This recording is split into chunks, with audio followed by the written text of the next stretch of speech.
Assalamualaikum warahmatullahi wabarakatuh. Selamat siang Sobat Adiaksa dimanapun kalian berada. Perkenalkan, nama saya Kantas Rifki Muhammad. Saya siswa PPPJ Angkatan 79 kelas 2. Dalam kesempatan kali ini saya akan mempresentasikan terkait dengan syarat sah dari suatu perjanjian. Tujuan dari presentasi ini, saya berharap nantinya Sobat Adiaksa mengerti dan juga memahami apa itu syarat sah perjanjian, dan yang kedua, Sobat Adiaksa di rumah mengetahui konsekuensi hukum jika syarat sah suatu perjanjian itu tidak terpenuhi, di mana perjanjian itu menjadi suatu hal yang sangat esensial dan menjadi kegiatan sehari-hari dari masyarakat, seperti dalam hal kita melakukan jual beli, sewa menyewa, semua diikat dengan perjanjian. Termasuk di era digital, kita saat ini memesan makanan dari Gojek, dari GrabFood, itu semua merupakan suatu perjanjian dan merupakan suatu peristiwa hukum. Untuk itu akan saya uraikan secara lebih lanjut sebagai berikut. Yang pertama, pengertian dari perjanjian itu sendiri. Apa sih itu perjanjian? Perjanjian merupakan suatu peristiwa hukum di mana dua orang atau lebih mengikatkan dirinya untuk berbuat atau tidak berbuat sesuatu dan menimbulkan akibat hukum, yaitu berupa hak dan kewajiban yang harus dipenuhi oleh masing-masing pihak. Oleh karena itu, harus dipenuhi syarat-syarat sah dari suatu perjanjian yang telah disepakati. Kapan suatu perjanjian itu dianggap sah? Ketentuan mengenai syarat sah perjanjian ada di dalam pasal 1320 KUH Perdata, di mana pasal tersebut menyebutkan adanya 4 syarat terkait dengan syarat sah suatu perjanjian. Yang pertama, adanya kesepakatan di antara para pihak. Kesepakatan itu sendiri merupakan adanya persesuaian kehendak di antara para pihak untuk membuat suatu perjanjian dan mereka secara sukarela mengingatkan dirinya dalam suatu perjanjian tersebut. Yang kedua adalah terkait dengan kecakapan.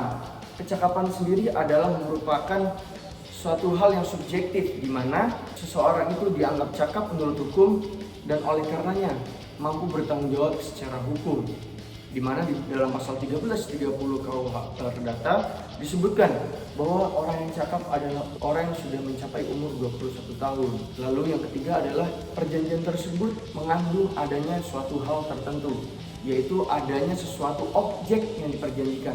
Misalnya dalam jual beli, kita membeli barang di Shopee, misalnya suatu marketplace, maka di situ ada barang yang diperjanjikan untuk diperjualbelikan.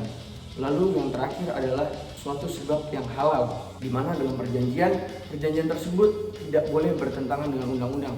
Misalnya ketika orang melakukan jual beli narkoba, maka itu sudah tidak memenuhi syarat yang keempat ini. Jadi disimpulkan dari syarat sah perjanjian ini ada 2 jenis syarat sah perjanjian, yang dimana terkait dengan kesepakatan dan kecakapan merupakan syarat subjektif dari suatu perjanjian, sedangkan suatu hal tertentu dan kausa yang halal merupakan syarat objektif dari suatu perjanjian.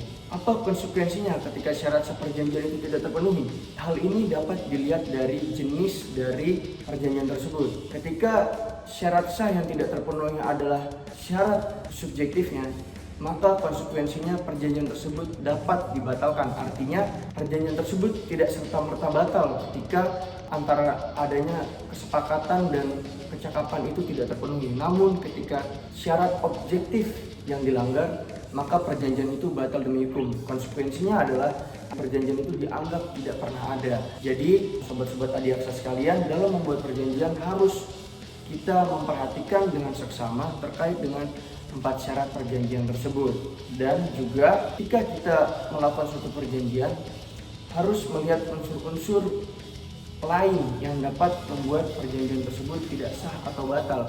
Misalnya adanya paksaan atau kecurangan maupun kekhilafan. Kecurangan di sini juga bisa mengaitkan dengan tindakan-tindakan pidana, seperti misalnya ada seseorang yang melakukan sewa menyewa mobil, tetapi mobil tersebut malah dibawa kabur dan dijualnya. Maka ini sudah bukan lagi ranah perdata, tetapi sudah masuk ranah pidana dan orang tersebut dapat dipidana. Baik, sekian presentasi yang dapat saya berikan. Kurang lebihnya mohon maaf. Jadi pesan saya yang terakhir, adalah dengan kita mengerti apa itu syarat seperjanjian, kita dapat mengetahui hukum dan menjauhi hukuman. Salam sehat dan wassalamualaikum warahmatullahi wabarakatuh. Terima kasih.